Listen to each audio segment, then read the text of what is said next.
Middle class ফ্যামিলিতে বসবাস করি তাদের লাইফস্টাইল আসলে ডে বাই ডে অনেক কঠিন হয়ে যাচ্ছে। আমরা অনেক বেশি সেলফিশ।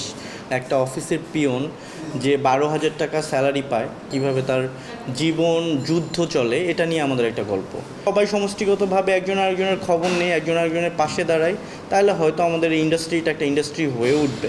নাটকের প্রেক্ষাপটটা আসলে আমাদের বর্তমান সময় নিয়ে, যেটা হচ্ছে যে মিডল ক্লাস ফ্যামিলির ঢাকা শহরে থাকা কত কষ্ট, কত সংগ্রাম করে জীবন চালাইতে হয় তাদের, এটার উপর ডিপেন্ড করে একটা গল্প। যে একটা অফিসের পিয়ন যে 12,000 টাকা স্যালারি পায়, সে আসলে ঢাকা শহরে কিভাবে থাকে, কিভাবে তার সংসার চালায়, কিভাবে তার জীবন যুদ্ধ চলে, এটা নিয়ে আমাদের একটা গল্প।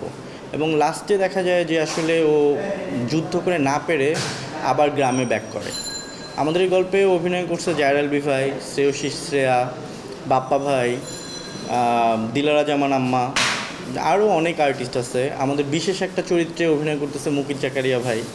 আসলে আমরা তো যখন নাটক বানাই, আমরা তো আমাদের জীবনের গল্পই বলতে চাই দর্শকদের, যাতে দর্শকদের হৃদয়ে ওই গল্পটা কানেক্ট করে।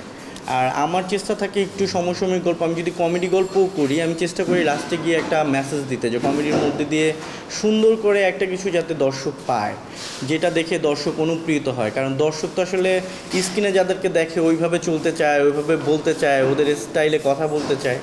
সো ওই জায়গা থেকে আমার এই গল্পটা পিক করার কারণ হচ্ছে যে আসলে আমরা সবাই আমাদের দেশে এখন অনেক যুদ্ধ করতেছি। কজ আমাদের স্যালারি, আমাদের জীবনযাত্রার মান, পণ্যদ্রব্যের মান, থাকা খাওয়া সব কিছু যে পরিমাণ ডে বাই ডে কস্টলি হচ্ছে, সো ওই পরিমাণে আসলে আমাদের ইনকাম সবার বাড়তেছে না। আমরা যারা মিডল ক্লাস ফ্যামিলি ওন করি বা মিডল ক্লাস ফ্যামিলিতে বসবাস করি, তাদের লাইফস্টাইল আসলে ডে বাই ডে অনেক কঠিন হয়ে যাচ্ছে। সো এই সংগ্রামটাই আসলে আমরা এই গল্পটার মধ্যে দিয়ে দেখাইতে চাইছি। আসলে নির্মাতারা চাইলে তো ইন্ডাস্ট্রি বড় হবে না, সমষ্টিগত চেষ্টায় একটা জিনিস বড় হয়। আমাদের দেশে এই সুযোগটা আসলে অনেক কম। আমরা সবাই হয়তো চেষ্টা করি যে একটা ইন্ডাস্ট্রি গড়ে তোলার, সবাই একসাথে কাজ করব, একসাথে সামনের দিকে আগায় যাব, বাট ওই চেষ্টাটা আসলে কবে হবে জানি না। ধরেন আমরা যখন নাটক দেখতাম তখন ভাবতাম যে এখানে সবাই অনেক একবদ্ধভাবে কাজ করে। হ্যাঁ, কাজ করি আমরা যতক্ষণ একটা টিমে আমরা শুটিং করি তখন। তারপরে আসলে কে বাঁচলো কে মরলো ওই খবরটা আসলে আমরা হয়তো কেউ রাখি না। মরার পরে হয়তো আক্ষেপ করি, আচ্ছা নাজমুল রানী ভালো ডিরেক্টর ছিল, ভালো বানাইতো, হঠাৎ করে ছেলেটা মরে গেল, ওর জন্য খুব দুঃখ লাগে। বাট আমরা যদি সবাই সমষ্টিগতভাবে একজন আরেকজনের খবর নিয়ে একজন আরেকজনের পাশে দাঁড়াই, তাহলে হয়তো আমাদের এই ইন্ডাস্ট্রিটা একটা ইন্ডাস্ট্রি হয়ে উঠবে।